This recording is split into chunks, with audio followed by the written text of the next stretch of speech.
This is the Golden Gate Bridge, and depending on which list you look at, it's the 1st to 5th most popular place to photograph in the entire United States.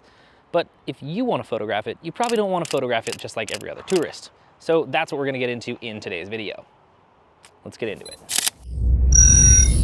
So an important thing to think about when photographing the bridge is where you're going to be photographing from. If you just Google Golden Gate Bridge and then go to that location, you're usually not going to end up any place that is particularly great for photographing the bridge. So during sunset, I usually like to photograph on the south side of the bridge, so the San Francisco side of the bridge.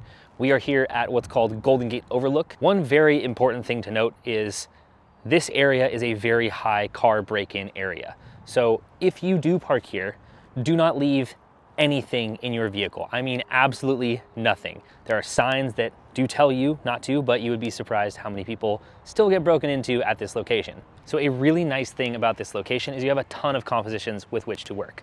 So this first composition we have here is just a nice straight on shot. So I'm primarily for this shoot going to be using the Tamron 35 to 150 and the Sony A1 as my main camera. I'm just gonna start off with this straight down the line shot. There's this guy who's in our frame, but probably just have to crop him out in post. And so what I'm gonna do here, I really like how we have some kind of diffused light. We actually have some really nice cloud cover, so hopefully this does stick around for actual sunset. I do think we'll have a clearing, so we should have plenty of space for the sun to get under those clouds and actually light it up for us. So I'm just gonna use the fact that we have this diffused light and we have our frame here lining up the center of the bridge. I'm just gonna try to do my best to get as dead center alignment with the bridge as possible. So here I'm just kind of wandering around, checking out a few different compositions. Staying a little bit wide. I kind of do like this wider angle. And we can also get nice and compressed, zooming in to 150 and just using these two trees as our border. I'm gonna swap on the telephoto so we can even get a little bit of more compression. This 100 to 400, I'm just zooming in even more. I'm gonna bump up our ISO, make sure we have our steady shot on. Bumping up the ISO to 400 or 500 even, just because I am shooting handheld on a very long lens. So a tricky thing about this composition is this tree does get slightly in the way of having a perfect alignment down the center. So you do kind of have to hug the tree, proverbially, a little bit here, just to make sure that you're getting it out of frame. I'm sticking at a higher shutter speed since we do have such a long focal length here. And I'm just trying to make sure that we're capturing some of the light that's hitting the left side of the bridge as well. All right, so now that we have shot that more compressed line shot, I'm gonna swap back to the 35 to 150. So we do have, as I may have mentioned before, some really, really nice cloud cover that is slowly transitioning from east to west. I'm really hoping that it does stay over the top of the bridge for sunset.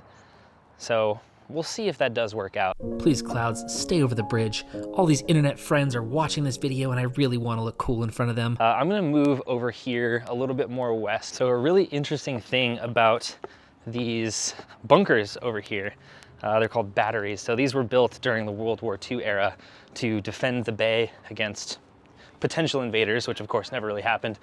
But there's all these bunkers all along the coastline here in the Bay Area. They used to have these massive artillery cannons that would set up here, and they could shoot off like 12 miles off into the ocean to defend against invaders that never came. So now we just have a bunch of cool graffiti and interesting things to take photos of.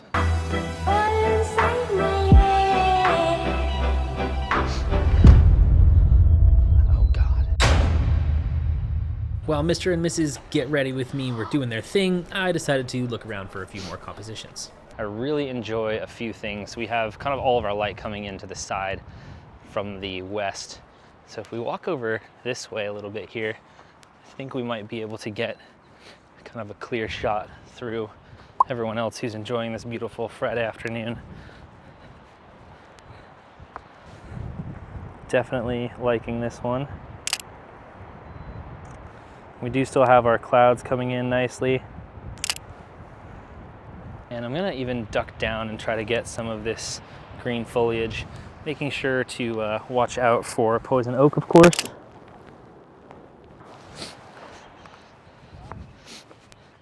So this tree behind me, if we scoot a little bit more to the left here, we'll be able to frame the bridge right in between the trees, which is quite nice. We've got Mr. Shane Bloom over here. Not sure if you've ever seen his channel, but if you haven't, highly recommend it. We are unfortunately losing most of our light to this one ill-fated bank of fog coming in. I think we're gonna have a storm coming in tomorrow. We're gonna make the best of the light that we do have, and we'll just have to kind of transition into blue hour a little bit earlier than we hoped. So I'm just gonna do a couple of different focal lengths shooting through these trees, scooted up a little bit closer to the bridge so I'm able to zoom out, and I'm able to get a little bit more of the bridge through the trees now as well. We basically have lost the majority of our light, but coming over here to this right side, because I think we might be able to find either a path or use some of these bunkers as some additional foreground elements for us. I've come here to this area where we have this set of the bunkers, so there would have been, back in the day, there would have been some artillery cannons there, but we're gonna use this as our foreground now, still with the bridge in the background. Just ducking down low here.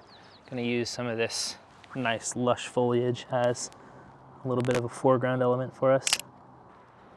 Mr. Grainbloom, what are our thoughts on this evening? I was a little concerned about it earlier. So this is one of those occasions where sunset may actually have been quite a bit better like an hour before sunset. It's kind of worth banking on those hours before sunset to actually get a shot. I mean, sometimes when the light is in the sky, even if there's a cloud on the bank that blocks sunset, you can still get some beautiful dappled light. So what Michael is saying is, do not show up at sunset.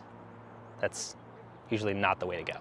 Despite losing our light, I did end up snagging a couple of more photos. First, we got this one during blue hour with a little bit of color sneaking into the clouds there. Then we ran back over to our second location to grab one last long exposure with the cars crossing the bridge. So clearly not quite everything worked out the way that we'd hoped for with this one, but with a little bit of editing magic, we were able to make the most of the side light while we had it.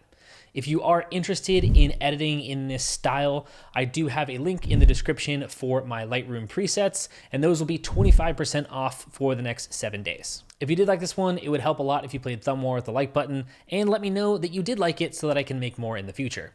YouTube thinks you're gonna like this video next, so why don't you tap it and see if they're right. Peace.